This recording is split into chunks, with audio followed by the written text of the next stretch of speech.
한미 회담이 있던 그날, 일본 전역의 방송국이 동시에 비상체제로 돌입했습니다. 속보자막엔 단 한 문장이 떠올랐죠. 한국, 핵추진 잠수함 건조 승인. 순간 일본 사회는 술렁였습니다.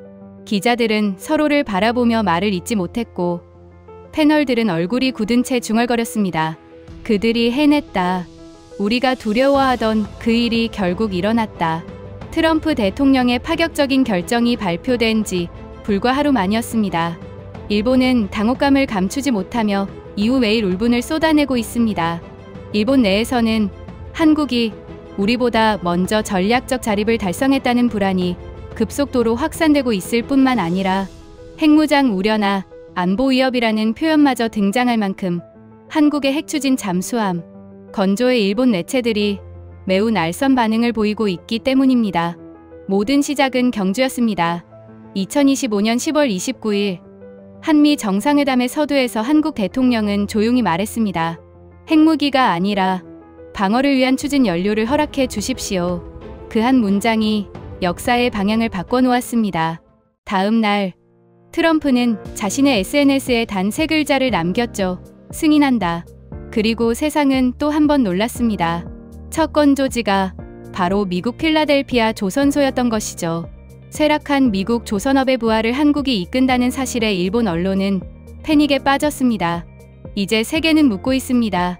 왜 하필 지금? 왜 한국인가? 그 답을 찾기 전 좋아요와 구독으로 함께 지켜봐 주십시오. 지금부터 역사가 바다 위에서 다시 쓰인 그날의 기록을 공개합니다. 도쿄가 얼어붙었습니다. 새벽 5시 일본 전역에 경보음이 울렸죠. 한국이 핵 잠수함을 갖는다. 방송국마다 비명이 터졌습니다. 저는 워싱턴에서 그 광경을 봤습니다. 25년 해군 경력으로 단언합니다. 이건 시작이었습니다. 엄청난 무언가에 저는 에단 로웰입니다. 미 해군 핵잠수함 장교로 25년을 복무했고 태평양 함대 전략분석실에서 이 바다의 모든 변수를 계산해왔던 사람이죠. 핵추진 시스템과 해양 전략, 잠수함 전력 운용이 제 전문 분야였고 전역 후에는 록히드 마틴과 보잉 디펜스의 자문위원으로도 일했습니다. 지금은 국제해양안보연구소의 선임 고문으로 재직하면서 세계 각국의 해군력을 분석하고 있죠. 그런 제가 그날 새벽 손에 들고 있던 커피잔을 거의 떨어뜨릴 뻔했던 건 단순한 놀라움 때문이 아니었습니다. 야후 재팬이 긴급 속보를 띄웠을 때 저는 처음엔 오보라고 생각했습니다. 한국 핵추진 잠수함 건조 공식 승인이라는 문장은 제게 있어서 불가능한 조합이었거든요. 25년간 수많은 국가의 해군력을 분석해왔지만 한국이 핵추진 잠수함을 갖는다는 시나리오는 제 머릿속 어디에도 존재하지 않았습니다. 기술력은 충분히 인정하지만 외교적 결단은 완전히 다른 차원의 문제였고 특히 미국의 승인 없이는 절대 불가능한 영역이었으니까요. 그런데 일본 사회는 이미 혼란을 넘어 공포에 빠져 있었습니다.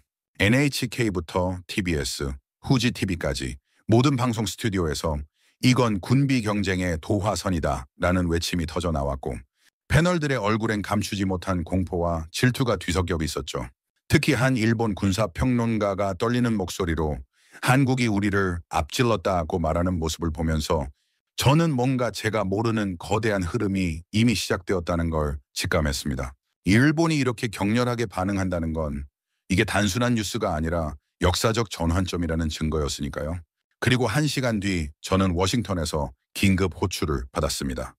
미 해군 정보실 내부 회의였죠. 회의실에 들어서자마자 제 눈에 들어온 건 책상 위에 펼쳐진 한 장의 문서였습니다. 한국이 트럼프 대통령의 승인을 받았다는 보고서였고 거기엔 대통령의 서명이 선명하게 찍혀 있었습니다. 저는 그 문서를 2번, 3번 확인했지만 믿을 수가 없었습니다. 트럼프가 직접 승인했다고요? 그것도 핵추진 잠수함, 연료 공급을 이건 외교적으로도 전략적으로도 역사적으로도 전례가 없는 결정이었거든요.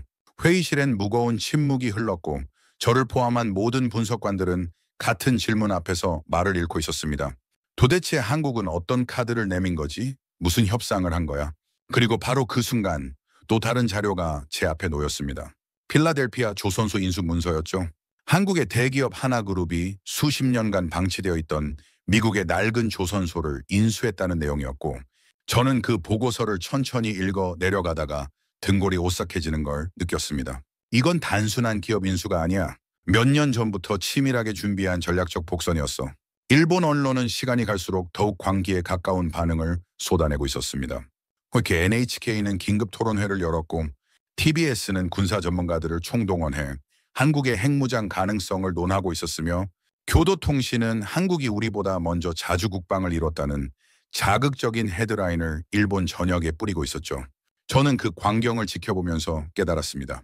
이건 단순한 군사 뉴스가 아니라 동아시아 전체의 판도를 뒤흔드는 지각 변동이라는 것을요. 그리고 제 머릿속에 한 문장이 계속해서 맴돌았습니다.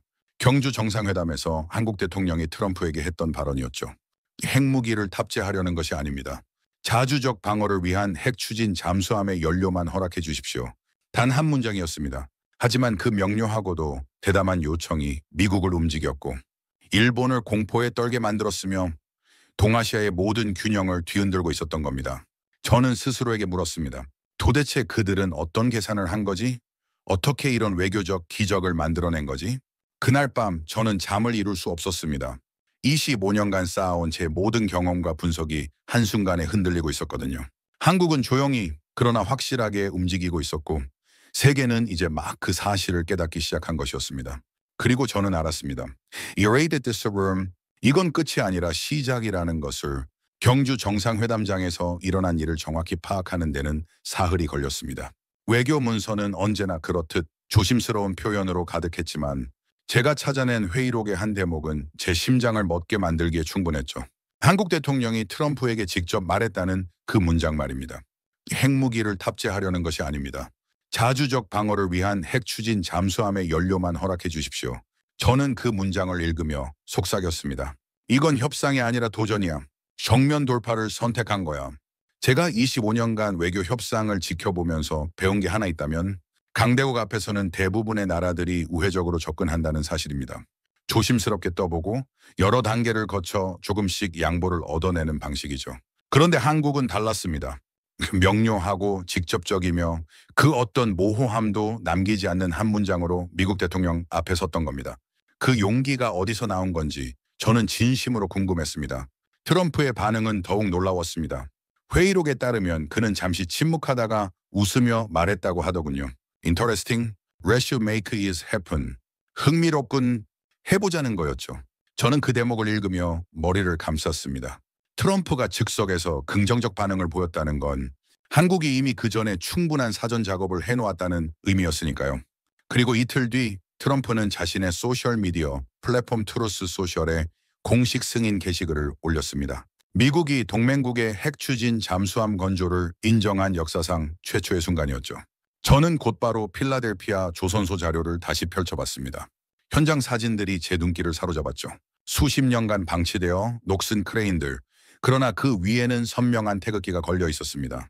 한국의 하나그룹이 이 조선소를 인수한 건 단순한 부동산 거래가 아니었습니다.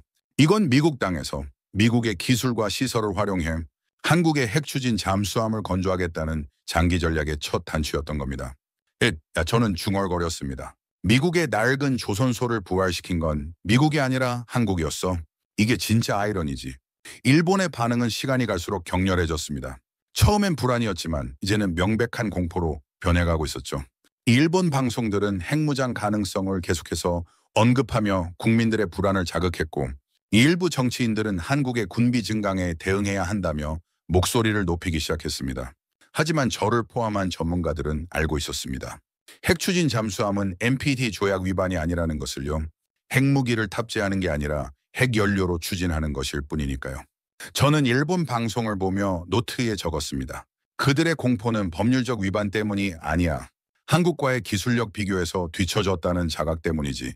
그리고 그날 밤 저는 제 서재에 앉아 모든 자료를 다시 정리하기 시작했습니다.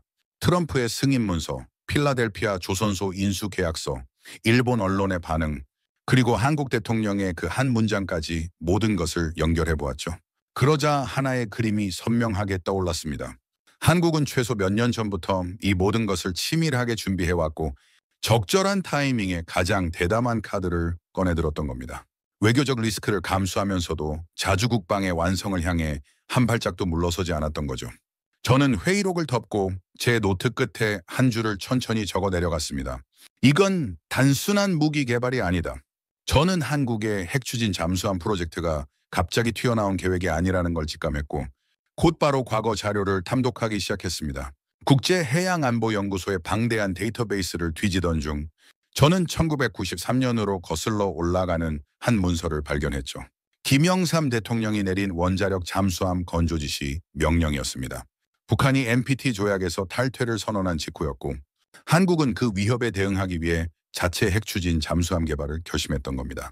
저는 그 문서를 읽으며 속으로 중얼거렸습니다. 30년 전부터 시작했다고? 이건 단순한 프로젝트가 아니라 세대를 걸친 신념이었군. 하지만 그 첫 시도는 실패로 끝났습니다. 기술적 한계도 있었고 국제 정치적 압력도 만만치 않았죠. 무엇보다 미국이 핵연료 공급을 거부했기 때문에 프로젝트는 중단될 수밖에 없었습니다. 저는 그 기록들을 하나하나 읽어가며 안타까움을 느꼈습니다. 기술은 있었지만 문이 닫혀 있었고 의지는 있었지만 길이 막혀 있었던 거죠. 그런데 놀라운 건 한국이 그 실패 이후에도 완전히 포기하지 않았다는 사실입니다.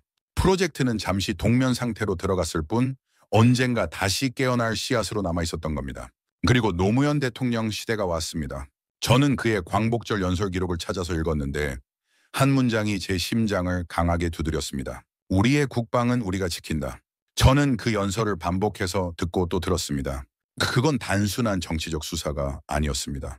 자주국방에 대한 철학적 선언이었고 한 나라가 스스로 설 수 있어야 한다는 신념의 표현이었죠. 저는 군인으로서 그 말의 무게를 정확히 이해할 수 있었습니다. 누군가에게 의존하는 안보는 결국 온전한 안보가 아니라는 것. 진정한 평화는 스스로를 지킬 힘이 있을 때만 가능하다는 진리 말입니다. 노무현 정부는 자주국방 로드맵을 구체화했고 핵추진 잠수함 개발도 다시 검토 대상에 올랐습니다. 하지만 여전히 미국의 벽은 높았고 국제정치의 복잡한 역학 속에서 프로젝트는 또다시 유보될 수밖에 없었죠. 저는 그 기록들을 보며 한숨을 쉬었습니다. 신념은 있었지만 현실은 냉혹했고 의지는 강했지만 조건이 따라주지 않았던 겁니다. 그 후 문재인 정부가 들어섰습니다. 이때쯤 한국의 기술력은 이미 세계 최고 수준에 도달해 있었습니다. 재래식 잠수함 건조 능력은 검증되었고 조선 기술은 전 세계가 인정하는 수준이었죠. 문제는 기술이 아니었습니다. 여전히 미국의 기술 이전 거부였고 핵연료 공급에 대한 국제사회의 우려였습니다. 저는 그 시기에 국방중기 계획 문서들을 검토하며 안타까움을 느꼈습니다. 기술은 충분했는데 문이 닫혀 있었구나. 하지만 흥미로운 건 이 시기에도 한국은 멈추지 않았다는 겁니다. 수면 아래에서 조용히 준비를 계속했고 필요한 기술들을 하나씩 축적해 나갔죠. 그리고 마침내 이재명 정부가 들어섰습니다. 저는 경주 정상회담 이전의 여러 문서들을 추적하면서 깨달았습니다. 이 정부는 이전 정부들과는 다른 전략을 선택했다는 것을요. 조심스럽게 접근하는 대신 정면 돌파를 택했고 외교적 리스크를 감수하면서도 자주 국방의 완성을 향해 직진했던 겁니다. 필라델피아 조선소 인수도 이 시기에 이루어졌고 트럼프와의 협상도 치밀하게 준비되었죠. 저는 그 모든 퍼즐 조각들이 맞춰지는 걸 보며 감탄했습니다.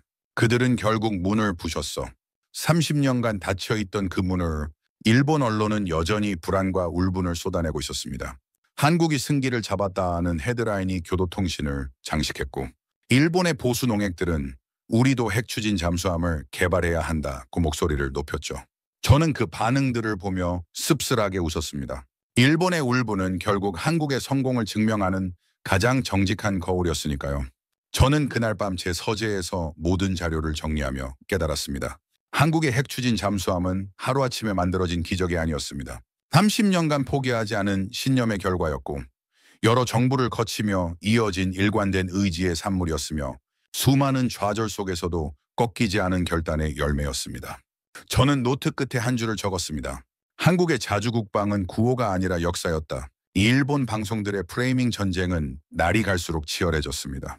NHK부터 TBS, 후지TV, 그리고 교도통신까지 모든 주요 언론이 일제히 같은 표현을 반복하기 시작했죠. 군비 경쟁의 도화선이라는 프레임이었습니다. 저는 워싱턴 사무실에서 그 방송들을 하나하나 모니터링하며 메모를 남겼습니다. 팩트 핵 추진이지 핵무장이 아니다. NPT 조약 위반 아님. 그리고 저는 결론을 내렸습니다. 일본의 프레이밍은 법률적 근거가 아니라 감정적 불안에 기반한 심리전이라는 것을요. 제가 전문가로서 가장 먼저 한 일은 국제원자력기구의 과거 사례 파일을 재검토하는 것이었습니다. 노무현 정부 시절 한국이 핵추진 잠수함 개발을 시도했을 때의 기록들, 국제원자력기구의 사찰 이슈들, 그리고 예산과 인력 문제로 프로젝트가 중단된 과정까지 모든 자료를 추적했죠. 그 과정에서 저는 중요한 사실 하나를 발견했습니다. 한국은 그 프로젝트를 숨긴 게 아니라 공식적으로 중단했다는 거였습니다. 투명하게 보고했고 국제원자력기구와도 협력했으며 필요한 절차를 모두 거쳤죠. 저는 노트에 적었습니다. 숨긴 게 아니라 멈춘 것이다. 그리고 이번엔 정치, 기술, 외교의 모든 퍼즐이 제자리를 찾았다. 그리고 저는 경주 정상회담에서 나온 한국 대통령의 발언을 다시 한번 정밀하게 분석하기 시작했습니다. Never start도 핵무기를 탑재하려는 것이 아닙니다. 자주적 방어를 위한 핵추진 잠수함의 연료만 허락해 주십시오. 저는 이 문장의 구조를 여러 번 뜯어보았습니다. 먼저 부정을 통해 우려를 선제적으로 차단하고 그 다음 목적을 명확히 밝히며 마지막으로 구체적 요청을 던지는 완벽한 구조였죠. 군사적 명료성과 외교적 합법성이 한 문장에 정교하게 결합되어 있었습니다. 저는 감탄하지 않을 수 없었습니다. 이 한 줄이 방패야. 법적 방패이자 외교적 방패지. 일본 언론의 불안 논리를 하나씩 분해해보기 시작했을 때 저는 그들의 주장이 얼마나 취약한지 깨달았습니다. 교도통신은 핵연료 재처리 우려를 제기했고 TBS는 핵실험 재개와의 연동 가능성을 경고했으며 일부 보수 농액들은 한국의 핵무장 야요까지 거론하고 있었죠. 저는 각 주장을 NPT 조약 조항과 대조해 보았습니다. 핵추진 잠수함은 조약 위반이 아니었고 핵연료 사용은 평화적 목적으로 허용되어 있었으며 한국은 이미 국제원자력기구의 엄격한 사찰 체제 아래 있었습니다. 저는 결론을 내렸습니다. The Trinity 위험론의 본질은 법률적 우려가 아니야. 한국의 기술 추월에 대한 감정적 불안이 핵심 동력이지. 하지만 그 순간 저는 제 내면에서 갈등이 시작되는 걸 느꼈습니다. 저는 미국인입니다. 미 해군에서 25년을 복무했고 미국의 안보 이익을 최우선으로 생각하도록 훈련받았죠. 동북아시아에서 핵 확산 리스크가 커지는 건 미국의 전략적 이익에 도움이 되지 않습니다. 한국이 핵추진 잠수함을 갖게 되면 일본도 같은 길을 걷고 싶어 할 테고 북한은 자신들의 핵 개발을 정당화할 명분을 얻을 수도 있죠. 이론적으로는 도미노 효과를 우려할 만한 상황이었습니다. 그런데 다른 한편으로 제 앞에 놓인 모든 데이터는 한국의 합법성과 합리성을 가리키고 있었습니다. NPT 조약 위반이 아니라는 법적 명료함, 자주국방이라는 정당한 목적, 30년간 일관되게 추구해온 신념, 그리고 투명하게 국제사회와 소통하려는 자세까지 모든 것이 설득력 있었죠. 저는 분석가로서 데이터를 무시할 수 없었습니다. 감정이 아니라 사실을 따라야 했고 편견이 아니라 논리를 신뢰해야 했으니까요. 저는 밤새 한새 고민했습니다. 창밖으로 워싱턴의 불빛들이 반짝이고 있었고 책상 위에는 수백 장의 자료가 펼쳐져 있었죠. 그리고 새벽녘 저는 마침내 결론을 내렸습니다. 제 노트 끝에 한 문장을 적었습니다. 이건 확전이 아니라 억제의 재구성이다. 한국의 핵추진 잠수함은 공격적 무기가 아니라 방어적 억제력이었고 불안정을 만드는 게 아니라 새로운 균형을 만드는 시도였습니다. 저는 조용히 받아들였습니다. 데이터는 거짓말을 하지 않는다는 것을, 그리고 진실은 때로 우리의 편견을 넘어선 곳에 있다는 것을요. 필라델피아 조선소의 부활 장면을 처음 봤을 때 저는 뭉클한 감정을 느꼈습니다. 사진 속 조선소는 수십 년간 방치되어 있었던 곳이었죠. 녹슨 크레인들, 갈라진 콘크리트 바닥, 그리고 사람의 손길이 떠난 지 오래된 작업장의 황량함이 그대로 보였습니다. 그런데 그 녹슨 크레인 위로 태극기가 선명하게 펄럭이고 있었고 작업복을 입은 한국 엔지니어들이 현장을 누비고 있었습니다. 저는 사진을 확대해서 들여다보며 속으로 중얼거렸습니다. 부활이라는 단어가 이토록 강렬할 줄이야. 미국의 낡은 조선소를 다시 깨운 건 미국이 아니라 한국이었어. 저는 한국 측 기술진이 작성한 기술 보고서를 입수해서 읽기 시작했습니다. 소나 신호 저감 기술, 소음 진동 관리 시스템, 장기 작전 지속성을 위한 핵연료 효율화 방안 등 구체적이고 세밀한 내용들이 빼곡히 적혀 있었죠. 저는 전직 핵잠수함 장교로서 그 보고서의 수준을 단번에 알아볼 수 있었습니다. 그건 이론적 연구가 아니었습니다. 실제 현장에서 작동할 수 있는 구체적이고 실용적인 기술 언어였죠. 군사 기술 분야에서 가장 중요한 건 화려한 구호가 아니라 엔지니어링의 디테일입니다. 한국의 기술진은 그 디테일을 정확히 이해하고 있었고 실현 가능한 수준으로 구현해내고 있었습니다. 저는 보고서를 덮으며 고개를 끄덕였습니다. 이거는 쇼가 아니야. 진짜 엔지니어의 문법이지. 그 즈음 소셜미디어에서도 흥미로운 현상이 일어나고 있었습니다. 세계 각국의 외교 전문가들, 핵기술 연구자들, 북한 문제 전문가들이 각자의 분석을 쏟아내기 시작한 겁니다. 어떤 이들은 한국의 결정을 지지했고, 어떤 이들은 우려를 표명했으며, 또 어떤 이들은 신중한 관망론을 펼쳤죠. 하지만 흥미로운 건 대부분의 전문가들이 한 가지 공통된 인식을 공유하고 있었다는 사실입니다. 핵무기 없이 억제력을 확보한다는 한국의 철학적 접근 방식이었습니다. 저는 여러 논문과 칼럼들을 읽으며 깨달았습니다. 철학이 공유될 때 이제 단순한 무기 개발은 국제 안보 담론의 새로운 패러다임으로 진화한다는 것을요. 그리고 저는 한국 해군의 역사를 다시 들여다보기 시작했습니다. 특히 제 눈길을 사로잡은 건 장보고라는 이름이었습니다. 한국 최초의 잠수함 이름이자 통일신라 시대 해상 무역을 장악했던 전설적 인물의 이름이었죠. 저는 한국 해군 박물관의 자료들을 검색하며 그 이름의 의미를 곱씹어 보았습니다. 장보고는 단순히 과거의 인물이 아니었습니다. 바다를 통해 세계와 소통하고 해양력으로 국가의 자존을 지켰던 상징이었죠. 한국이 자신들의 잠수함에 그 이름을 붙인 건 우연이 아니었습니다. 역사적 정체성과 현대적 기술을 하나로 연결하려는 의도였고, 과거의 해양 진출 정신을 21세기에 되살리려는 의지의 표현이었습니다. 저는 메모장에 적었습니다. 상징이 기술과 결합하면 무기는 서사가 된다. 그리고 저는 북한의 핵 위협에 대한 통계 자료도 다시 검토했습니다. 스톡홀름 국제평화연구소가 추정한 북한의 핵탄두 수는 약 50기였고 그 숫자는 계속 증가하고 있었죠. 차가운 숫자였지만 그 뒤에 숨겨진 의미는 명확했습니다. 한국은 실존적 위협 아래 살고 있다는 것, 그리고 그 위협에 대응할 수단이 절실히 필요하다는 것이었습니다. 저는 그 숫자들을 보며 깨달았습니다. 한국의 핵추진 잠수함은 공격적 야심의 산물이 아니라 생존을 위한 합리적 선택이었다는 것을요. 북한의 핵탄두 50기라는 공포의 숫자 위에 한국은 지속작전 능력, 은밀한 침투, 확실한 억제라는 다른 종류의 숫자를 얹고 있었습니다. 저는 노트에 적었습니다. 공포의 숫자를 결심의 숫자로 덮어쓴다. 필라델피아 조선소의 크레인에서 녹이 벗겨지고 한국 엔지니어들의 손에서 설계도가 현실로 구현되고 전 세계 전문가들이 한국의 철학을 논하고 장보고라는 이름이 다시 깨어나는 모습을 보면서 저는 확신했습니다. 이건 단순한 산업 프로젝트가 아니라는 것을, 한 나라가 자신의 운명을 스스로 결정하기 시작한 역사적 순간이라는 것을요. 저는 창밖을 바라보며 조용히 말했습니다. 그들은 조용히 가능을 쓰고 있었어. 일본 방송이 새로운 카드를 꺼내 들었을 때 저는 처음으로 동요를 느꼈습니다. NHK가 미국의 핵실험 재개 가능성을 보도하기 시작한 겁니다. 그리고 그 뉴스를 한국의 핵추진 잠수함 승인과 교묘하게 엮어서 동시 충격을 조성했죠. 스튜디오의 붉은 자막이 화면을 가득 채웠고 패널들은 긴박한 표정으로 동북아 핵 도미노를 경고하기 시작했습니다. 저는 그 방송을 보며 속으로 숫자를 세웠습니다. 공포는 늘 편집으로 완성된다. 그들은 지금 사실이 아니라 불안을 팔고 있어. 하지만 그 보도가 완전히 근거 없는 건 아니었습니다. 전문가로서 저는 동북아 도미노 시나리오의 가능성을 검토하지 않을 수 없었죠. 만약 한국이 핵추진 잠수함을 갖게 되면 일본도 같은 길을 추격할 가능성이 있었고 북한은 자신들의 핵 개발 일정을 앞당길 명분을 얻을 수도 있었으며 중국과 러시아는 이를 빌미로 자신들의 군비 증강을 정당화할 수 있었습니다. 저는 노트북을 펼치고 리스크 테이블을 그려보기 시작했습니다. 가능성과 영향도를 축으로 하는 매트릭스였죠. 그리고 분석을 마친 후 저는 한 가지 결론에 도달했습니다. 도미노의 열쇠는 한국이 아니다. 각국의 선택이 도미노를 만들거나 막는 거야. 한국 국내 정치의 프레임도 흥미로운 지점이었습니다.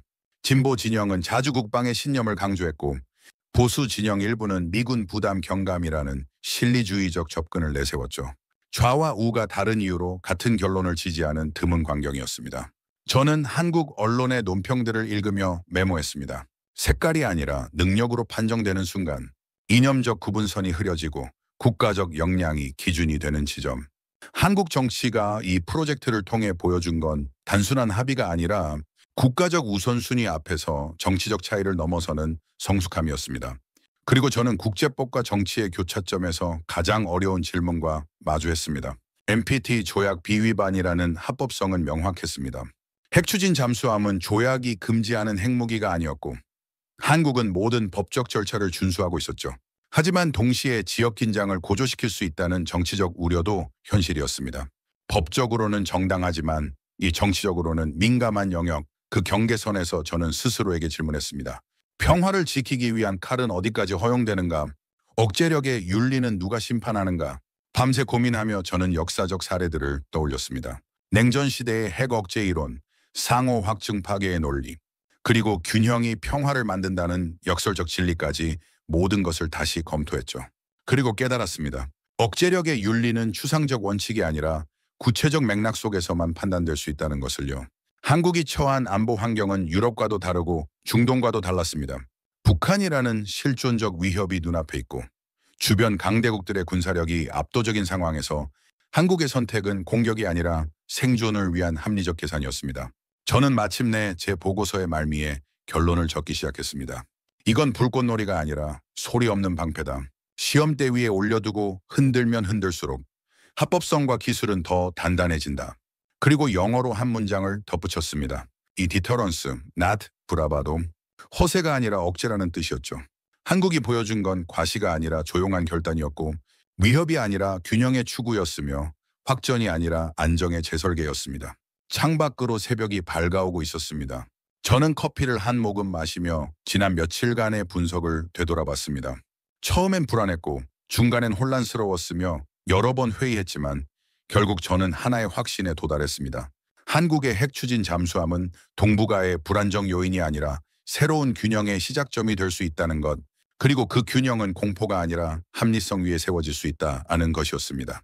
저는 노트 끝에 마지막 문장을 적었습니다. 나는 오늘 방패의 무게를 인정했다. 세계가 논쟁하는 동안 한국은 침묵했습니다. 일본의 비판이 계속되었고 미국 내에서도 찬반 논쟁이 이어졌으며 유럽의 외교가들은 신중한 관망론을 펼쳤죠. 그런데 정작 당사자인 한국은 어떤 해명도 내놓지 않았습니다. 추가 성명도 없었고 반박 논리도 제시하지 않았으며 언론을 통한 홍보도 하지 않았죠. 그 침묵이 저를 가장 불안하게 만들었습니다. 왜 그들은 말하지 않는 걸까요? 하지만 며칠이 지나고 나서 저는 깨달았습니다. 침묵은 자신감의 다른 이름이었어. 그들은 설명할 필요를 느끼지 않았던 거야. 그리고 저는 초청을 받았습니다. 한국의 한 방산 기업이 주최하는 국제기술 전시회였고 세계 각국의 군사 전문가들이 초대된 행사였죠. 저는 망설임 없이 승낙했습니다.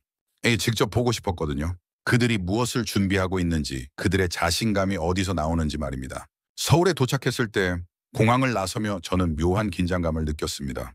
이건 단순한 출장이 아니었습니다. 제 신념이 시험받는 여정이 될 것 같았죠. 전시회장에 들어섰을 때 저는 놀라움을 감추지 못했습니다. 화려한 부스나 요란한 프레젠테이션이 아니었습니다. 단정하고 질서정연한 공간에 실제 기술 자료들이 차분하게 전시되어 있었죠. 그리고 무엇보다 인상적이었던 건 저를 맞이한 사람들이 언론인도 정치인도 아닌 실제 엔지니어들이었다는 사실입니다. 그들은 화려한 말 대신 데이터를 보여줬고 감정적 호소 대신 기술적 설명을 제시했으며 자랑 대신 결과를 내놓았습니다. 저는 그들의 눈빛을 보며 깨달았습니다. 우린 남의 기준으로 움직이지 않습니다. 라는 확신이 담겨 있었죠. 한 엔지니어가 핵 추진 시스템의 냉각 메커니즘을 설명할 때 저는 전문가로서 질문을 던졌습니다. 기술적으로 까다로운 부분들, 실제 구현에서 부딪힐 수 있는 난제들에 대해서였죠. 그는 조금의 망설임도 없이 명확하게 답했습니다. 이론이 아니라 실제 테스트 데이터를 바탕으로 추측이 아니라 검증된 결과를 근거로 말이죠. 저는 그 대화를 나누며 전율했습니다. 이건 기술이 아니라 결심의 언어였어. 그들은 이미 해냈고 지금은 그저 보여주고 있을 뿐이야. 전시회장을 돌아보며 여러 엔지니어들과 대화를 나눴습니다. 소음 저감 기술을 담당한 연구원, 장기작전 지속성을 설계한 시스템 엔지니어, 국제 안전 기준을 충족시키는 데 집중한 품질 관리, 전문가까지 각자의 영역에서 최선을 다한 사람들이었죠. 그들의 말투는 차분했지만 그 안에는 무너뜨릴 수 없는 신념이 담겨 있었습니다. 저는 전직 장교로서 그 신념이 얼마나 무서운 힘인지 정확히 알고 있었습니다. 무기를 만드는 건 기술이지만 그 무기를 완성시키는 건 결국 사람의 의지니까요. 전시회가 끝날 무렵 한 일본 기자가 저에게 다가왔습니다. 그는 날카로운 목소리로 질문을 던졌죠. 이건 새로운 위협 아닙니까? 동북아의 군비 경쟁을 촉발하는 거 아닙니까? 그 순간 저는 제 입에서 나오는 말에 스스로도 놀랐습니다. 아니요. 이건 위협이 아니라 책임입니다. 저는 잠시 멈췄다가 덧붙였습니다. 한국은 자신의 안보를 스스로 책임지려는 겁니다. 그건 위협이 아니라 성숙한 국가의 당연한 선택이죠. 그 대답을 하는 순간 저는 깨달았습니다. 제가 언제부터인가 한국의 편에 서 있었다는 것을요. 호텔로 돌아오는 길, 택시 창밖으로 한강이 보였습니다. 밤의 한강은 고요했지만 그 아래로 무언가 거대한 힘이 흐르고 있다는 느낌을 받았죠. 한국이라는 나라도 그랬습니다. 세상은 여전히 논쟁하고 있었지만 한국은 이미 스스로를 증명하고 있었습니다. 말이 아니라 존재로, 선언이 아니라 결과로, 홍보가 아니라 실체로 말이죠. 저는 호텔 방에서 노트를 펼치고 한 문장을 적었습니다. 그들은 침묵했지만 세상은 그 침묵 앞에 말을 잃었다. 그날 밤 저는 오랫동안 잠들지 못했습니다. 25년 군 생활 동안 수많은 무기를 보고 수많은 전략을 분석했지만 한국에서 본 것은 단순한 무기나 전략이 아니었습니다. 그건 한 나라가 스스로를 믿기 시작한 순간이었고 세계를 향해 조용히 자신의 자리를 선언하는 광경이었습니다. 그치 저는 확신했습니다. 한국은 이미 해냈다고. 그것도 가장 한국다운 방식으로 말이죠. 서울에서 돌아온 지 2달 후 저는 제네바에서 열린 국제해양안보 포럼에 초청받았습니다. 세계 각국의 전략가들과 국방 전문가들이 한자리에 모인 자리였고 그 해의 주제는 자주적 억제의 미래였죠. 저는 단상에 올라 마이크 앞에 섰을 때 잠시 침묵했습니다. 청중석에는 미국, 유럽, 아시아의 네로라 하는 전문가들이 앉아 있었고 모두가 제 발표를 기다리고 있었죠. 저는 천천히 입을 열었습니다. 한국의 길은 단순한 군사적 선택이 아니었습니다. 그건 균형의 실험이었고 자립의 선언이었으며 새로운 기준의 제시였습니다. 발표가 끝난 후 질의응답 시간에 여러 질문이 쏟아졌습니다. 어떤 이들은 여전히 우려를 표명했고 어떤 이들은 지지를 보냈으며 또 어떤 이들은 신중한 분석을 요청했죠. 하지만 흥미로운 건 아무도 한국의 결정을 부정하거나 무시하지 않았다는 사실입니다. 논쟁은 많았지만 부정은 없었습니다. 모두가 알고 있었죠. 한국이 이룬 건 단순한 무력의 과시가 아니라 평화를 지키기 위한 자립의 선언이었다는 것을, 그리고 그 선언은 이미 국제사회의 새로운 담론으로 자리 잡기 시작했다는 것을요. 포럼이 끝나고 저녁 만찬이 열렸을 때 저는 여러 동료들과 대화를 나눴습니다. 프레메크 프랑스의 한 해군 제독은 말했습니다. 이 한국이 보여준 건 용기입니다. 영국의 국방 분석가는 덧붙였죠. 아니, 그건 용기를 넘어선 신념이었습니다. 저는 그들의 말을 들으며 고개를 끄덕였습니다. 맞습니다. 후월더의 원하는 나운션어는 때부. 한국이 보여준 건 기술도 외교력도 아니었습니다. 그건 스스로를 믿는 힘이었고 자신의 길을 걷겠다는 결단이었으며 세계의 비판 앞에서도 흔들리지 않는 확신이었습니다. 그날 밤 호텔방으로 돌아와 저는 오랫동안 작성해온 보고서를 마무리하기 시작했습니다. 제목을 여러 번 고민했죠. 처음엔 한국의 핵추진 잠수함 개발에 대한 전략적 분석이라는 딱딱한 제목을 생각했지만 결국 바꿨습니다. From Submarine to Sovereignty 책임을 선택한 국가라는 제목으로 말이죠. 잠수함에서 주권으로, 기술에서 철학으로, 무기에서 신념으로 이어지는 한국의 여정을 담고 싶었습니다. 보고서의 마지막 문장을 적을 때 저는 서울에서 만났던 엔지니어들의 눈빛을 떠올렸습니다. 조용하지만 확고했던 그 눈빛, 설명하지 않아도 알 수 있었던 그 신념, 증명할 필요를 느끼지 않는 자신감이었죠. 저는 키보드 위에 손을 올리고 천천히 타이핑했습니다. 그들의 잠수함은 바다보다 깊은 신념으로 움직였다. 그리고 그 문장을 여러 번 읽고 또 읽었습니다. 이게 제가 한국에서 본 것의 본질이었습니다. 저는 창밖을 바라봤습니다. 제네바의 밤하늘에는 별들이 빛나고 있었고 저 멀리 어딘가에서는 한국이 여전히 자신의 길을 걷고 있을 거라는 생각이 들었죠.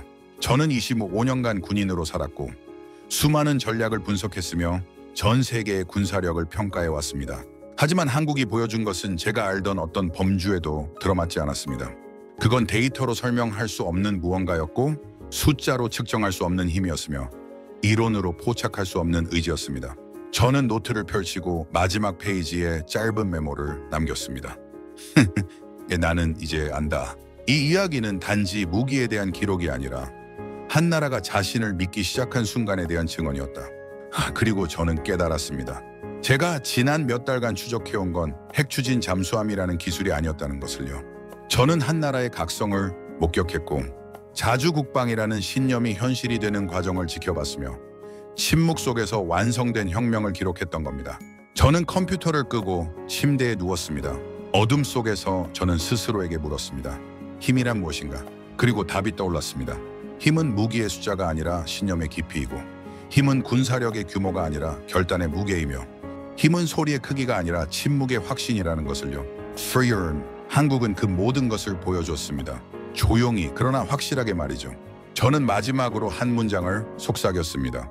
한국의 잠수함은 단지 바다를 가른 것이 아니다. 인간이 스스로의 신념으로 만든 가장 조용한 혁명이었다. 그리고 저는 잠들었습니다. 평온한 마음으로 확신을 품은 채로 말이죠. 지금까지 시청해 주셔서 감사합니다.